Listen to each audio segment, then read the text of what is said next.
Hello my fellow hunters. I updated in my SwitchX spreadsheet the current world records for Sunbreak exclusive monsters. So the vanilla monsters like Tigrex, Nargacuga, which I also very like, doesn't seem to get a lot speedrunned. So currently I just decided to add the Sunbreak exclusive monsters, which are I think 17 or so, and currently from every single monster there is a speedrun out there except from Blood Orange Besaden monster, which doesn't seem to be speedrunned. So here also every world records, only 3 world records was made on the Nintendo Switch and the rest is on PC. So you can recognize Death Stench, like I said, is Best Dragon Switch X, Daora for Ice, Narva for Thunder.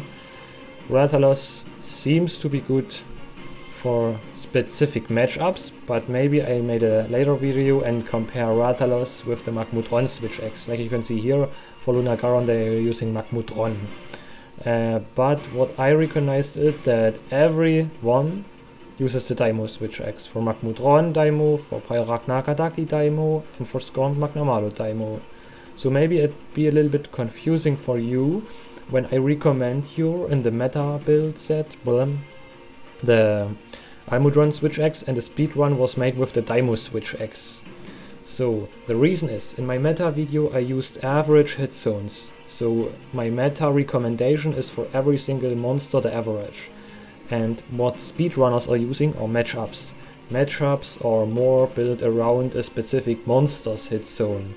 That means if monster has very high hit zone value and speedrunners most time, maybe 80% of the time or 90%, always hitting the highest weak zone of a monster, which also has a very high raw hit zone, and this scales better with a power file. And that's the reason why they tend to use more power files, but not in everything cases, only in specific cases. Because, for example, Death Stench is just completely crazy. It outdamaged the Gormagala Switch Axis because you can't have ramp up skills on the Gormagala Switch Axis. And yes, for specific matchups they are using, you can see power files like here Daimo. And previously in the stream, I didn't know whether the stream is already online. I calculated all this stuff, and also thanks to Ishin, Yuka, Kayley and Davide Rubiconto, who were very active in the live chat, and thanks for commenting in the live stream and your support.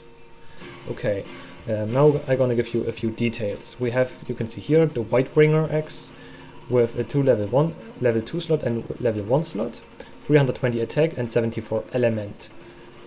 On the Mega Talon Shears we have 2 level 2 slots with 340 attack, 30 defense and 36 water element. So I have to say the element is very low. We have Sinogre Thunder X, which is similar, but for Sinogre it has about 45 elements. So 36 is, to be honest, very low element amount of water. It isn't even the half, or yes, of the Whitebringer X, but it has power fire. So here are the skills I'm using. I'm using the same skills on both Switch X's. So you may be wondering why it didn't have crit boost or so on Mega Talon Shears. It has 2 level 2 slots, why no crit boost? Yes, the reason is for Power Fire I'm using 3 levels of Power Prolonger, and for Elemental Files 2 levels of Power Prolonger. So at the end of the day they have exactly the same skills. Yes. Oh, sorry, I forget to update the Whitebringer X skills. I do that, give me 1 second please. I didn't want to confuse all the stuff here.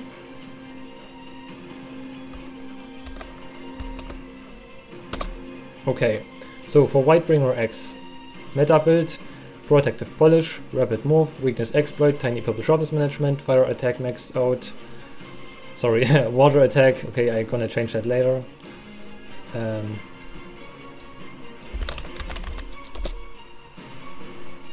Yes, Water Attack maxed out, Chain Crit maxed out, Wirebug Whisperer maxed out, Power Prolonger 2 on the Elemental Vial, Power Prolonger 3 on the Power Vial. Yes, Weight Extender, Attack Boost 6 with Kushala Blessing on the Whitebringer X. And on the Mega Talon Shears, just Attack Boost 7 instead of attack boost 6 with Kushala Blessing because it scales better. So first of all, I grabbed every monster which is weak to water, or whether it's worth it to use a water switch X. It's Almudron, Pyroragna Kadaki, and Scorned Magna Malo. Almudron has 15 hit zones, Pyroragna 10, and Scorned Magna Malo 17. So it's very important to separate weak points where you can trigger weakness exploit and hit zones where you can't trigger weakness exploit. So it's very important for the calculation to include all the non-weak spots to get a very detailed result when you don't trigger the weakness exploit. So you can see an example. Let's start with Almudron. For all monsters, the world record was made with the Daimo X. Yes, 99 out of 15 hit zones are weak spots, and the average of these weak zones, I maybe open a separate tab so you can see it. Just go to Kira Nico, big monsters. Yes, and here for example we have Almudron, and here you can see he has a plenty of hit zones with different states and every stuff. So it's extremely complicated, but I summarized all that stuff here. Yes, you can see yes, for the element hit zone there aren't any wax triggerable skills also. We can just figure out the average water hit zone value. Is not that hard like with the raw hit zone values. Yes, and for Almudron you can see here 6 out of 15 hit zones are non-weak spots, and the average is only 29. Average elemental hit zone value is 20. That's very, very spicy. And yes, here you can see all the damage numbers. The thing is, for the Voidbringer X, I always use the anti-skill because you can't slap in a level 3 fire switch boost. I don't know really, but it doesn't make sense for Elemental Vial. Fire switch boost is only worth it for Power Vial. For Element there is barely any difference.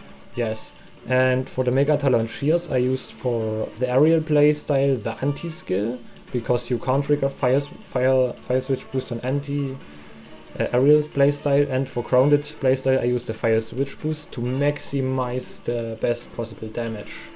Okay, yes, here you can see all the stuff. At the bottom here, these are the damage numbers for average weak points and average non-weak points where Rex can't be triggered. So you can see here, for example, for weak zones, for aerial switch X, where Rex can be triggered, the Mega Talon Shears is a lot better. And for weak zones where weakness exploit, for zones where weakness exploit can't be triggered, the Voidbringer X is better, because yes, Wax is better scaling with Power Vials. But to summarize all that stuff and doesn't make it too complicated, I just calculated all the average damage output for aerial grounded playstyle. Every stuff is separated, and yes, you can see here. Let's go start with Almudron. I just show you the results. I didn't want to go too much into deep. So you can see for every monster, if you play aerial, the Crab X is better. If you just go full ZSD all the time, Mega Talon Shears is better. But if you use full grounded playstyle all the time, the Voidbringer X is a lot better, because you have Kushala Blessing and the File Burst scales extremely good with elemental damage output, and considering we only have the Kushala Daora Blessing, which scales extremely good with that huge amount of element. Yes. So yes, for example, not very much big difference for Almudron and Pyroragna Kadaki Aerial Switch X. Yes, and if you go for grounded playstyle, Voidbringer X is a lot better, especially on the Pyroragna Kadaki. 9.3% more damage output with the Voidbringer X. So what's the reason? Reason is, we know elemental hit zones for Pyroragna is not the best, but you can see the raw hit zone values are absolutely horrible. 4 out of 10 hit zones are a weak spot with an average hit zone of 49, and 60% of the weak zones from Pyroragna Kadaki have an average hit zone value of 28, which is, she has the lowest hit zones in the entire Sunbreak monster list.